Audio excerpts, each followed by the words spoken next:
pagrindas 18 amžiuje,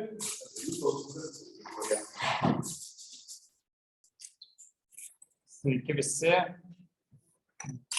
malonu, kad priėmėt, aš bandysiu tokį politikos mokslų žvilgsnį kažkiek įnešti į kaip jau gerbiamas Dalius minėjo ryte, tos brandžiosios apšvietos vieną iš fiziokratų, ar ne, Jeronimas Trainovskį ir jo žinomiausią veikalą Prigimtinės teisės mokslas.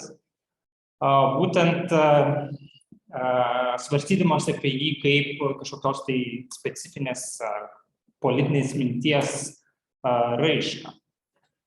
Tai taip, aš pabandysiu užsifiksuoti, kad čia laiką. Ir pabandysiu paskaityti tokį, kad gana kaip ir tie 18 amžiaus mąstyti tokį eklektišką savo pamąstymą. Taigi, teisės filosofas John Finnis pažymi, kad prigimtinės teisės teorijos pagrindas yra paaiškinimas, kaip grynai pozityvioji teisė gali sukurti moralinius įsipareigojimus, kurie neegzistavo iki priėmimo momento.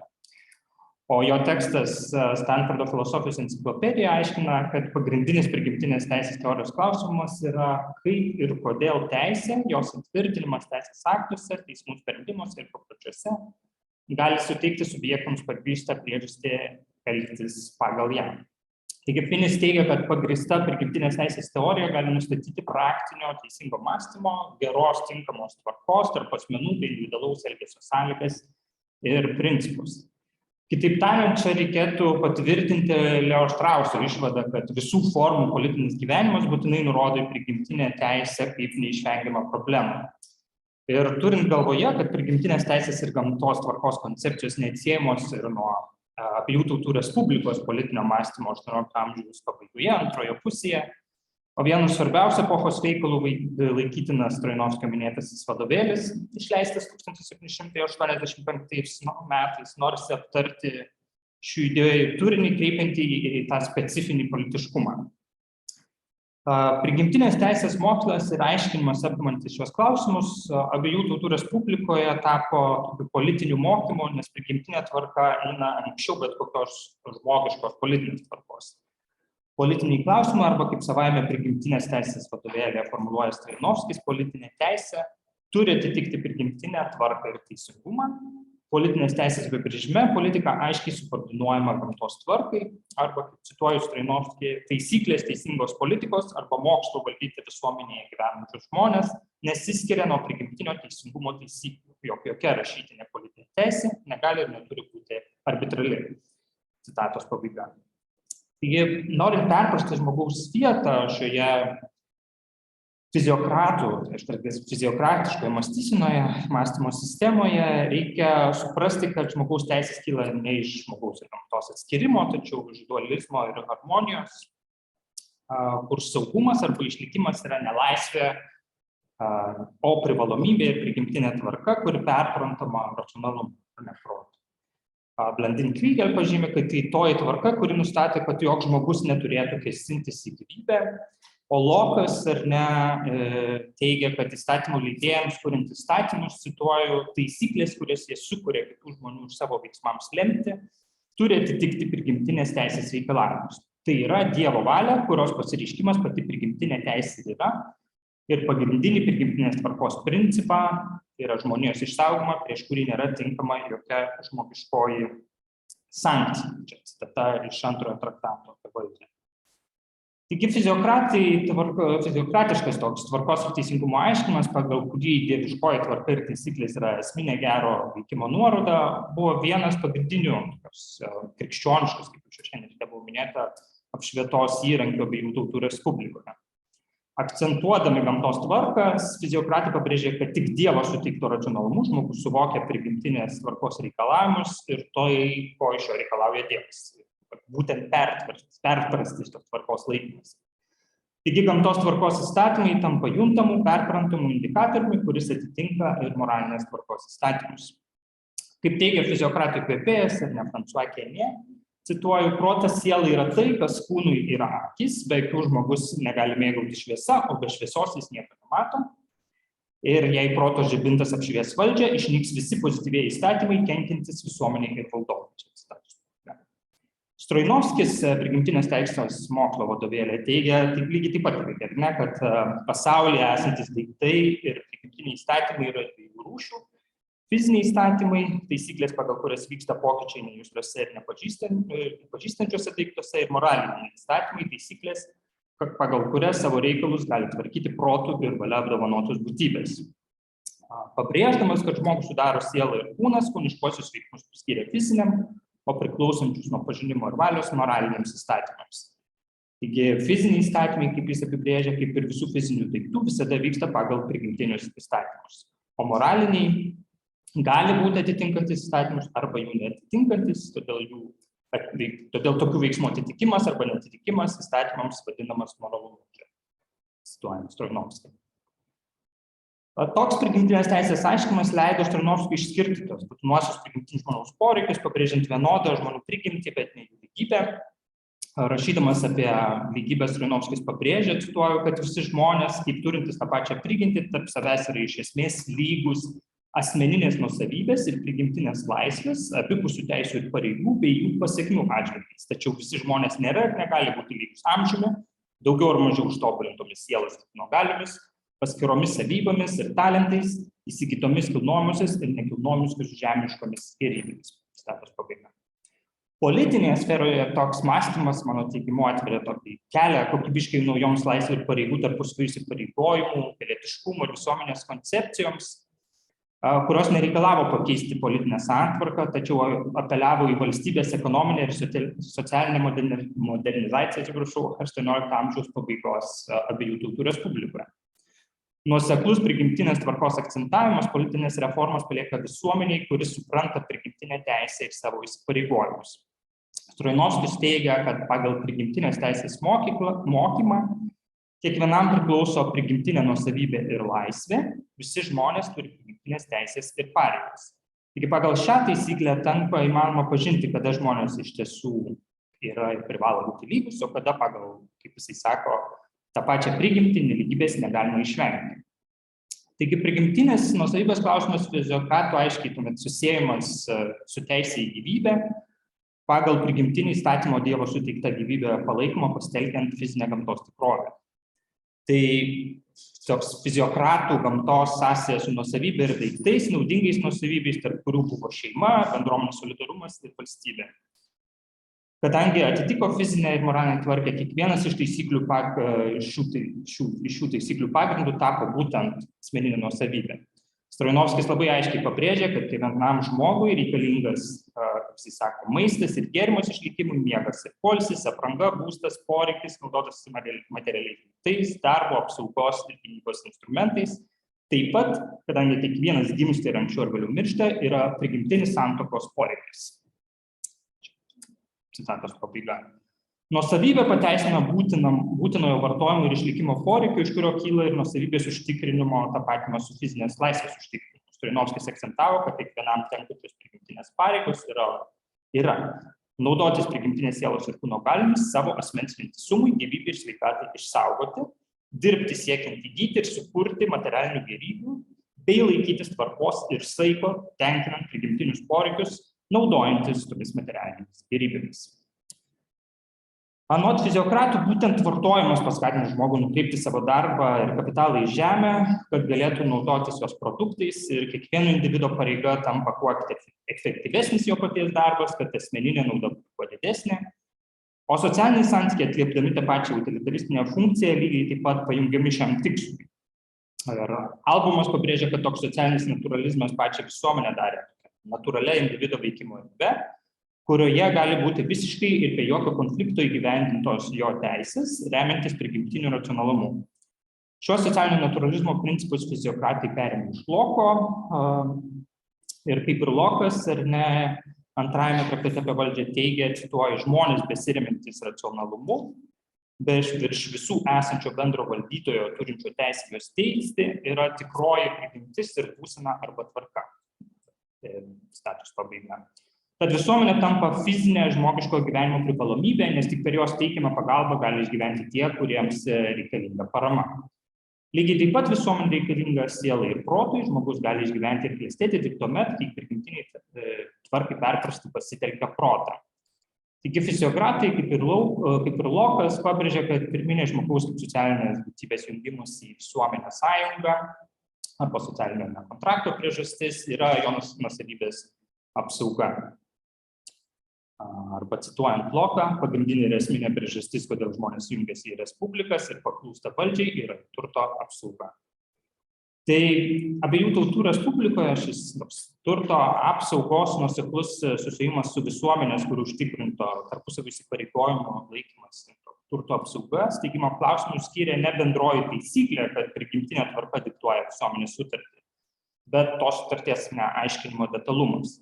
Troinovskis akcentavo, kad prigimtinės teisės atitinka du esminiai visuotiniai poreikiai – visiško saugumo ir bendrosios nuosavybės. Tokiu būdu, nuosekliai tęsdamas Hugo Grotiaus, Hobso, Loko, Montesquieu prigimtinės teisės koncepcija, nuo kurios valstybės pagrindas yra socialinis kontraktas. Tai, kaip teigia Troinovskis, saugumą ir nuosavybę užtikrina būtent visuomenės sutartis, arba kaip jis rašo, ši sutartis, cituoju, sujungia visus bendrai pagalbai, kuri laiduoja tai, ko visiems bendrai reikia. Tai yra vieni kitiems pasižada, pirma, visišką saugumą ir bendrą gynybą, bet kuriuo atveju, antra, bendrą rinkliavą bendriems tikslams. Citatos pabaiga. Aiškindamas, kad visuotinė reiškia tai, jog visi turi ginti kiekvieną ir prisidėti prie visuotinių rinkliavų, Troinovskis, mokydamas prigimtinės teisės, pabrėžia, visuotinė sutartis neišvengiamai kada nors turi būti sudaryta, kadangi yra naudinga ir teisinga. Pabrėždamas visuotinės sutarties kaip politinės organizacijos neišveikiamybę, žmonės susivienijus visuomeniais pagrindais, jis įvardyja vienu savo poreikius ir jėgas turinčių kūnų, kurį vadiname laisva visuomenė, civilinė visuomenė, tauta ar respublika. Ir būtent ši visų suvienyta valia, jėga ir ištekliai vienam bendram tikslui yra vienintelė, nepriklausoma ir aukščiausioji valdžia, kuri turi sėkmingai patenkinti visuomenės poreikius. Šios naujos civilinės padėties įsteigimas yra geresnis laisvės ir nuosavybės užtikrinimas, niekaip nepažeidžiantis tų prigimtinių ir sutartinių teisių ir pareigų. Tokios politinės saviorganizacijos principų tampa įstatymai, kylantis iš tautos ir kuriami per aukščiausiai valdžiai deleguotą įstatymdavystės teisę. Šios teisės pagrindas yra būtent užtikrinti, kad įstatymai nebūtų arbitrarūs, o tai savo ruožtu užtikrinama šios teisės patikėjimu įstatymų leidžiamą valdžiai, kurios nevalia riboti. Tokiu būdu įstatymų leidžiamoji valdžia, remdamasi prigimtinė tvarka ir būdama neutrali, privalo, kaip Troinovskis sako, nuodugniai pažinus ir akivaizdžiai įsitikinus paskirti, ką kiekvienas žmogus, atsižvelgiant į prigimties arba susitarimo pareigas, turi tautoje daryti arba nedaryti, šitai įgalinti tinkamomis bausmėmis bei viešai paskelbti. Tai užtikrina visuomeninio susitarimo laikymus ir tai savaime reiškia, kad jos galia negali viršyti šios susitarimo ribų. Kitaip tariant, pažeisti iš prigimtinės tvarkos kylančių principų, Troinovskio žodžiais, įstatymų leidžiamoji valdžia neturi turėti didesnės galios, nes yra iš tautos ir tautai. Visuomeninės būsenos kildymas iš prigimtinės tvarkos leidžia aiškiai vardinti politinio veikimo ribas. Toji tvarka lemia žmogaus prigimtinius įsipareigojimus, pareigas, kurių šis negali nebaudžiamas pažeisti. O šių įstatymų galios ribos, su jomis ir tokios tvarkos racionalumas, paaiškinantis, kodėl individui reikia šių įstatymų laikytis, yra šios tvarkos prigimtinumas. Mat visuomenė, kaip teigia Troinovskis, negali patvirtinti įstatymų prieštaraujančių Dievo nustatytai tvarkai, nei kam nors suteikti ir pripažinti tokių įstatymus leidžiančią valdžią, kurios pati iš prigimties neturi ir kuri veiktų ne jos gėriui ir laimiai, bet žalai ir prapučiai. Lokas pabrėžia, kad politinės visuomenės sukūrimas nėra išsisukimas nuo prigimtinės teisės viršenybės, tai veikiau bandymas įgyvendinti prigimtinį įstatymą kitomis priemonėmis ir taip įveikti vergovės ir karo būklę. Politinės visuomenės pradžia yra vyrų ir žmonos sąjunga pagal jų iniciatyvinę paskirtį ir netęsti rūpščiam atrodo. Kai visuomenėje tebegalioja prigimtinis įstatymas, kaip Lokas sako, kaip amžina taisyklė visiems žmonėms, tiek įstatymų leidėjams, tiek kitiems. Arba, kaip sako čia Loko, pati prigimtinė teisė niekada neišnyksta. kai įstatymų leidėjai kuria įstatymus lauko žodžiais, taisyklės, kurias jie nustato kitų žmonių veiksmams, taip pat jų pačių ir kitų žmonių veiksmai turi atitikti prigimtinį įstatymą, tai yra Dievo valia, kurios pareiškimas. Tai ir yra iš 11 skyriaus traktato. Tai vat būtent prigimtinės tvarkos, tos Dievo duotas racionalumas, lemiantis, kad jos besilaikantis individas gali siekti gėrio ir laimės, yra jos pačios ribos, nes įstatymų leidžiamoji valdžia turi veikti tiek, kaip sako Strainovskis, kiek jos apsauga ir pagalba yra reikalinga, o kaip priemonė negali būti priešinga numatytam tikslui, todėl negali būti neribota ir arbitrali. Tai abiejų tautų respublikos, šiuo atveju LDK švietėjai, apeliuodami į tokią visuomeninės būklės prigimtinumą ir piliečių tarpusavio įsipareigojimus, pačią visuomenės santvarką palikdavo antrinių klausimų. Ir šios valdžios sudarymo principai buvo jau pačios visuomenės, suvokiančios savo įsipareigojimus reikalas. Esminis politinis argumentas buvo ne sąsaja su konkrečia politinė tvarka, bet neišvengiama sąsaja su prigimtinė tvarka, kuriai gera ir teisinga valdžia nenusižengia, o ją užtikrina. Arba Strainovskio teigimu, cituoju, nepaisant įvairiausių vyriausybės pavidalo ir sandaros skirtumų, būtina yra tai, kad pirma, aukščiausioji valdžia yra viena ir neskaidoma, todėl nepaisant skirtingų šios valdžios dalyvių įvairiopo jos dalių pasiskirstymo, aukščiausiai galia ir valdžia visada turi būti patikėta arba vienam asmeniui, arba vienai iš bet kokio skaičiaus asmenų sudarytai asamblėjai. Antra, kad ir kam būtų atiduota aukščiausiai valdžia, nesvarbu kokio pavidalo ir sandaros, visada lieka ta pati jos esmė ir apimtis, o sutinkamai su prigimtinė tvarka poreikiais žmogaus jėgomis pagal visuotinės sutarties ir politinės visuomenės esmę egzistuoja nekintamos teisės ir pareigos tarp visos tautos ir aukščiausios valdžios. Citatos pabaiga. Tai išskiria Strainovskį iš fiziokratų doktrinos, kurie nors ir aiškinama, kaip teigia François Quesnay, kad valstybininkas turėtų studijuoti prigimtinę tvarką, tam, kad įvestų geriausius įstatymus ir priverstų jų skrupulingai laikytis. Ir politinė ekonomija ar net tai reikalautų tos François Quesnay tableau économique griežtą įgyvendinimą iki tokių matematinio tikslumo. Ir nenuostabu, kad Quentinas Skinneris Quesnay šiuo atveju pavadino kaip teisinio despotizmo doktrina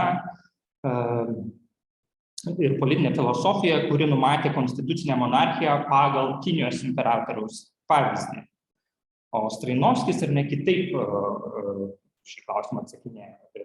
Tik sakydamas, kad tik aiškus politinių santykių ir pareigų pažinimas leidžia aiškiai suvokti, kokiam vyriausybės pavidalui ir jo sandarai esant tauta gali būti tikra dėl visada sėkmingų bendrų poreikių patenkinimo. Dėl jo aukščiausiai valdžia tautoje ir egzistuoja. Tai sprendinys gali būti įvairus. Nuoseklus tikslas šiuo atveju yra nekeisti ar siūlyti kažkokią konkrečią politinę santvarką, tačiau aiškinti iš prigimtinės būsenos kylančius įsipareigojimus, kuries neatsiejami nuo visuomeninio būvio. Todėl kiekvienas tai suprantąs palaikys ir kurs tvarką, kuri nenusižengs prigimtiniams įstatymams, bet jos organizavimo principai yra laiko ir vietos produktas. Vienas pagrindinių tokio mokymo švietėjiškų argumentų buvo pats švietimas, labai svarbus šios tvarkos naudai perprasti. Buvo remiamas idėja, kad išsilavinimas padės spręsti valstybės problemas, nes išsilavinę piliečiai perpras ir dieviškosios ir visuomeninės tvarkos kylančius įsipareigojimus, kurių laikytis ir yra asmeninės ir tautos laimės pagrindas. Arba Strainovskis teigia, kad nuo visuotinių moralinių ir politinių teisių pažinimo priklausys tobula įstatymų leidyba, visiškas teisingumas, pareigų vykdymas ir patvarus tautos saugumas. Taigi reikia pripažinti, kad egzistuoja būtinas visuotinio švietimo poreikis. Tai tokia diegiama mokslo ir švietimo nauda buvo siejama su valstybės gerovės siekiant ne tik perteikti mokslo pasiekimus leidžiančius siekti ekonominio naudingumo ir našumo, bet ir perteikti prigimtinės tvarkos principus, kurie aiškino kiekvienų įsipareigojimus visuomeniniai būklei. Arba, ir čia pabaigsiu, kaip gražiai vardija pats Strainovskis apibendrinimas antrąją knygos dalis. Teisingos valdžios sandaros tobulumas priklauso nuo to, ar joje yra visa tai, kas pagal žmogaus prigimtį, pagal įprastą ir amžiną pasaulyje tvarką padaro, kad asmenys turintys aukščiausią tautos valdžias nuolat norėtų, mokėtų ir galėtų kuo geriau vykdyti savo pareigas tautai. Ačiū.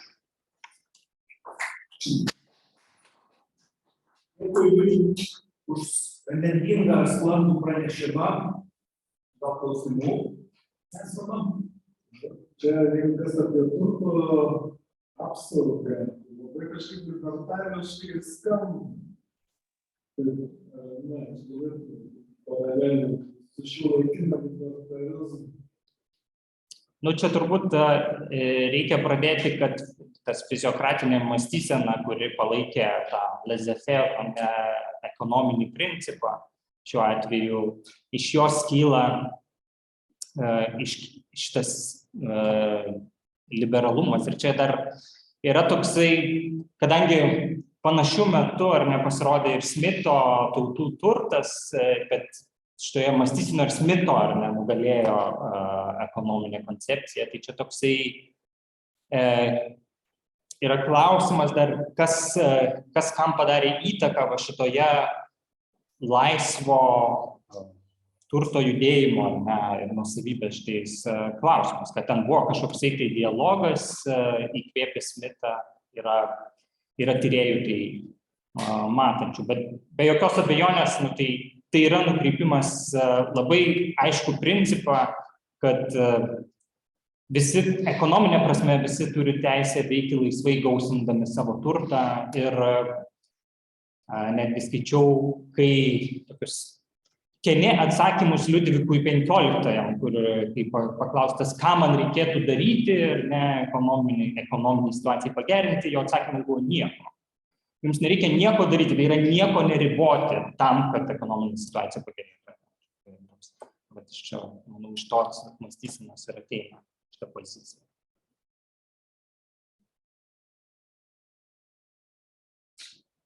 Ačiū, Viliui. Aš dar pridurčiau tos savęs vieną smulkmeną, čia nereiškia čia šitą.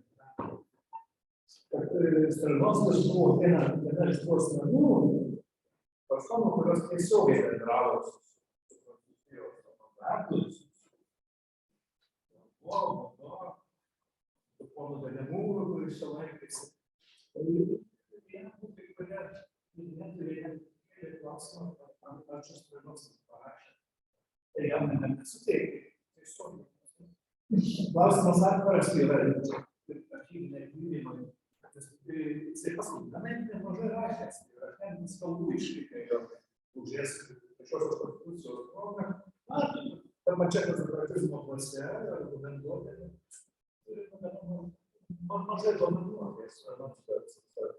Spėlių, ar šiek Dar jeigu čia kitos galima iš tokios marksistinės metodologijos.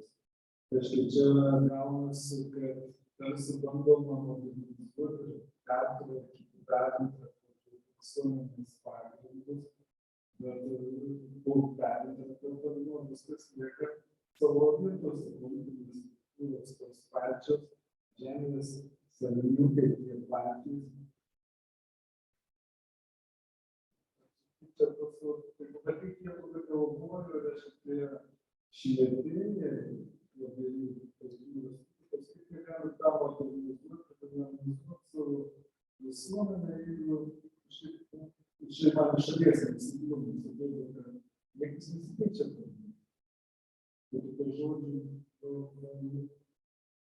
Tai čia turbūt atsakymas, šitas mano politinio ar ne mąstymo akcentavimas yra turbūt antrinis išplaukiant, nes tai yra ekonominė pirmiausia teorija.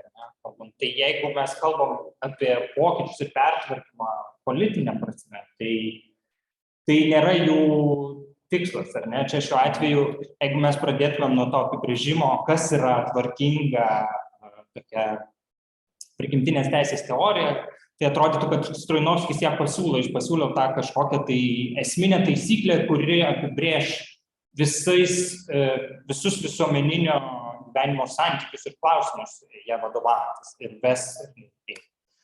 Bet jos pagrindas yra ekonominio našumo ir tas nuosavybės klausimas.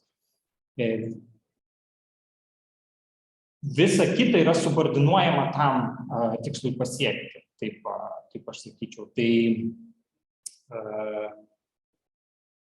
Ir čia turbūt reiktų, galvoju, kaip čia užbaigti šitą pastebėjimą, reiktų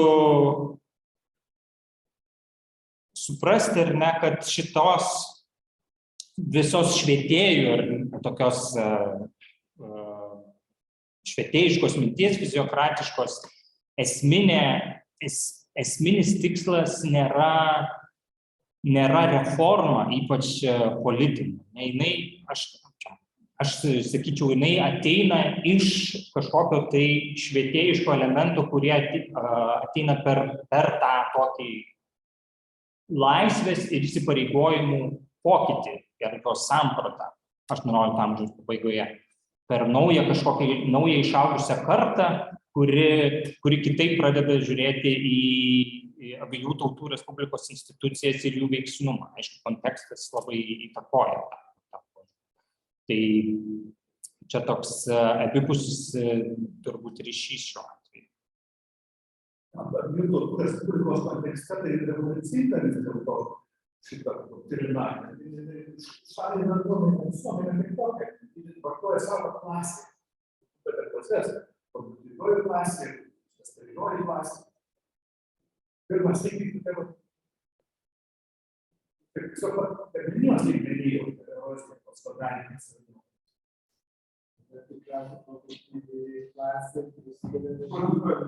Ne, produktyvioji klasė yra būtent šitai žemė. Ką mes paskui matom ir konstitucijai pakartoti. Čia šaknis,